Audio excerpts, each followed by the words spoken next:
Brought to you by KR Mangalam University. We provide you the platform to turn your dreams into reality. Give wings to your aspirations with KR Mangalam University. YouTube पर घूमने फिरने और अलग अलग जगह की जानकारी देने वाली हिसार की एक महिला ज्योति मल्होत्रा इन दिनों एक बड़े विवाद के केंद्र में है। ये नाम अब सिर्फ एक ट्रैवल व्लॉगर या सोशल मीडिया इन्फ्लुएंसर तक सीमित नहीं है, बल्कि देश की सुरक्षा एजेंसियों के लिए चिंता का विषय बन चुका है। ज्योति को भारतीय पुलिस ने पाकिस्तान के लिए जासूसी करने के आरोप में गिरफ्तार कर लिया है। ये गिरफ्तारी सिर्फ एक साधारण प्रक्रिया नहीं, बल्कि इसके पीछे कई महीनों की जांच और निगरानी शामिल रही है। पुलिस ने उसे रिमांड पर लेकर पूछताछ शुरू कर दी है, जिससे हर दिन नए नए खुलासे हो रहे हैं। अब ये साफ हो गया है कि ज्योति सिर्फ घूमने के लिए नहीं, दूसरे देशों में जा रही थी, बल्कि उसके विदेशी दौरे के पीछे कुछ और मकसद था।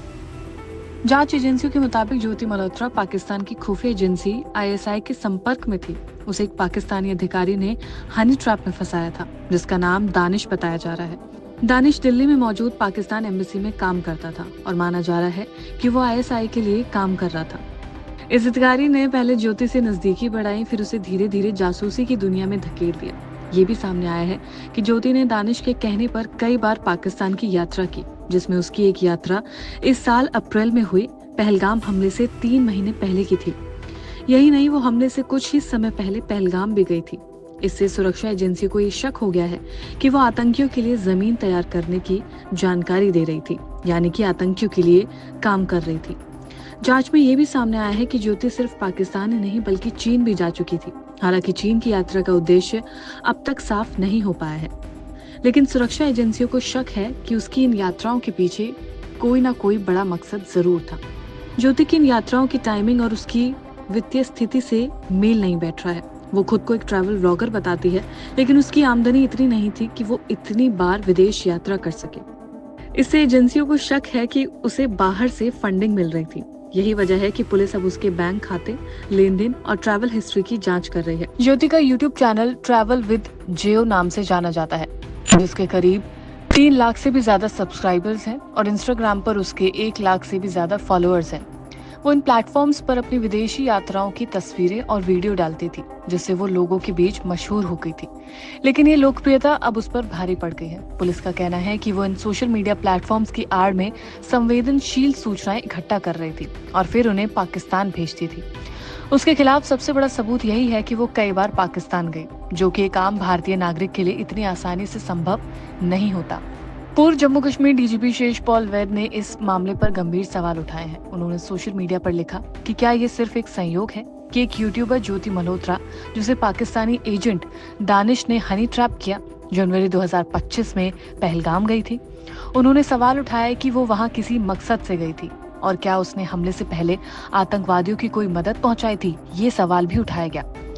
शेष पॉल वैद का कहना है कि हमारी खुफिया एजेंसियां आमतौर पर उन लोगों पर नजर रखती हैं जो पाकिस्तान, चीन या दुश्मन देशों के एम्बेसी का बार बार दौरा करते हैं, लेकिन फिर भी ज्योति जैसे लोग नजर से कैसे बच जाते हैं, ये भी एक बड़ा सवाल है।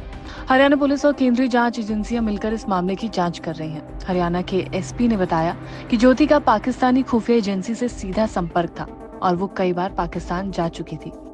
उन्होंने बताया कि ज्योति को पाकिस्तान एजेंट उसे एक स्थायी एजेंट बनाने के इरादे से तैयार कर रहे थे। उन्होंने ये भी बताया कि ज्योति की विदेश यात्राओं और उसकी आमदनी में काफी अंतर है, जिससे संदेह और पुख्ता हो जाता है कि उसे बाहर से ही फंडिंग मिल रही थी। फिलहाल उसकी सभी आर्थिक गतिविधियों और बैंक लेन देन की बारीकी से जांच की जा रही है। एक और बड़ी जानकारी ये सामने आई है कि ज्योति सितंबर 2024 में पुरी घूमने गई थी, जहां उसकी मुलाकात एक अन्य महिला यूट्यूबर से हुई थी। ये सब तब पता चला जब पुलिस ने उसके सोशल मीडिया प्रोफाइल की गहराई से जांच की। इस दौरान ये भी सामने आया कि वो सोशल मीडिया पर बेहद एक्टिव रहती है और अपने दर्शकों के साथ अपनी सभी गतिविधियों को साझा करती है। शायद यही उसकी सबसे बड़ी गलती थी, क्योंकि उसकी इन पोस्ट से जांच एजेंसियों को उसके बारे में जरूरी सुराग मिले। भारत सरकार ने इन सभी मामलों को गंभीरता से लिया है। 13 मई को उस पाकिस्तानी अधिकारी को भारत से निष्कासित कर दिया गया, जो दिल्ली में पाकिस्तान एम्बेसी में काम कर रहा था और जिस पर ज्योति को जाल में फंसाने का आरोप है। इसके बाद 17 मई को ज्योति को औपचारिक रूप से गिरफ्तार कर लिया गया। उस पर आरोप है कि उसने ISI एजेंट्स को भारत की संवेदनशील जानकारियां दी, जो देश की सुरक्षा के लिए खतरा बन सकती है। इस मामले ने न सिर्फ सुरक्षा एजेंसी को सतर्क किया है, बल्कि ये भी साबित कर दिया है कि अब जासूसी का तरीका बदल चुका है। पहले जहां जासूस किसी खास एजेंसी के लिए काम करते थे, अब सोशल मीडिया, यूट्यूब और अन्य डिजिटल प्लेटफॉर्म पर एक्टिव लोग भी इस गतिविधि में शामिल हो रहे हैं।